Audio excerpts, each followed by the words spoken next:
ये एक अहम खबर देख लीजिए। ममता बनर्जी ने एक बार फिर से खुद को ब्राह्मण बताया।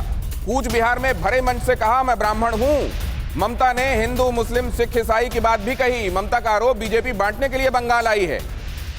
গিয়ে কুরকুর করে বলবে, ওরে ওরা তো মুসলমান, তুই তো হিন্দু, ভোটটা দিবি না। তো মমতা ব্যানার্জি কি হিন্দু না মুসলমান? আমার টাইটেলটাও তো আমি ব্রাহ্মণের ঘরের মেয়ে, কিন্তু আমি যদি বলতে পারি হিন্দু মুসলিম শিখ খ্রিস্টান সবাই আমার ভাই বোন, ওরা কোন হরিদাস? रागिनी जी, सबसे बड़ी सेक्युलर तो इस समय ममता बनर्जी ही नजर आती हैं और इसीलिए उन्होंने सबको चिट्ठी भी लिखी है, कांग्रेस को भी। पहले नाजिया जी और जफर भाई की बात का जवाब दे दूं। ये भ्रष्टाचार और नोटों की गड्ढियों की बात करते हैं तो मुझे तो एक ही अध्यक्ष याद हैं, भारतीय जनता पार्टी के थे वो बंगारू लक्ष्मण जी, जिनको पूरे देश ने नोटों की गड्ढियां पकड़ते हुए देखा था। तो इतिहास के पन्ने पलटने पर कालिक इन्हीं के मुंह पर आ रही है। अब दूसरी बात इन्होंने की कि प्रदेश में भ्रष्टाचार की, तो मुकुल राय हो चाहे हेमंत बिस्व शर्मा हो, एक का शारदा चिट फंड में नाम था, एक का पीडब्ल्यूडी घोटाले में नाम था।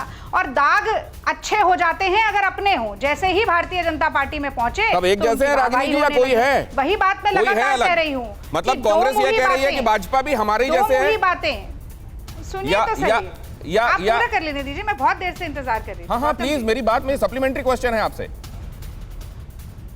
हाँ प्लीज पूछिए पूछिए। मैं ये कह रहा हूँ कि सब एक जैसे हैं, आप ये साबित कर रही हैं, आप ये कह रही हैं कि कांग्रेस ऐसा नहीं करती, कांग्रेस के समय कोई घोटाला नहीं हुआ। मैं ये कह रही हूं कि जिसके घर शीशे के हो उन्हें दूसरों के घरों पर पत्थर सोच समझकर फेंकना चाहिए। आसमान की तरफ अगर मुंह करके थूकते हैं तो थूक अक्सर अपने ही मुंह पर गिर जाता है। और नरेंद्र मोदी जी जो लगातार भाषणों में ये कह रहे हैं कि ममता बनर्जी हार गई, ममता बनर्जी हार गई, बंगाल में खड़े होकर किसी एक भी मंच से ये क्यों नहीं कहते कि मैं शेख हसीना के पास गया था और बॉर्डर को।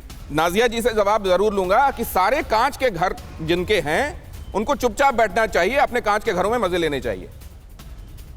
गौतम जी, ये रागिनी जी इसलिए कह रही है ना क्योंकि इनका कांच का घर तो टूट गया ना। सारा जो इनका चिदम्बरम जी का, राहुल बाबा का, जितना सबका ढोल था वो तो फट चुका। सबको स्कैम के बारे में तो पता चल चुका। इन लोगों ने पूरे देश को बेच के खा लिया, ये तो पता चल चुका। कांग्रेस अगर इतना काम करती तो आज कांग्रेस लापता नहीं हो जाती। कांग्रेस ने अगर इतना ही काम किया होता और युवाओं के लिए, मुसलमानों के लिए, सबके लिए इतना काम मुझे लगातार ये कहा जा रहा है कि अड़ी का वक्त समाप्त हो चुका है। जाने से पहले ये भी बताना है कि हमारे ज्यादातर दर्शकों ने क्या कहा। रागिनी जी, अभी आपकी आवाज में नहीं ले पा रहा हूं, माफ कीजिएगा, लेकिन आज आप शामिल हुई कार्यक्रम में, बड़े दिनों बाद आप आई, बहुत अच्छा लगा। मैं हमेशा इंतजार करता हूं कि आप कार्यक्रम में होंगी तो और भी बढ़िया होगा कार्यक्रम। और ये रहा आज का सवाल, नंदीग्राम में बम्पर वोटिंग किसकी जीत का इशारा कर रही है? और आपके जवाबों में से ये दिखाई दे रहा है, ममता बनर्जी 12% लोग कह रहे हैं, शुभेंदु अधिकारी स्टागरिंग 84%, 84%, मीनाक्षी मुखर्जी 2% और पता नहीं कहने वाले 2%। आप जितने लोग पार्टिसिपेंट किया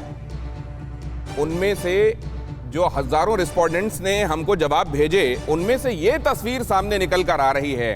क्या वाकई ऐसा है? फिक्र आपकी, सोमवार से शुक्रवार रात 9 बजे सिर्फ TV9 भारतवर्ष पर।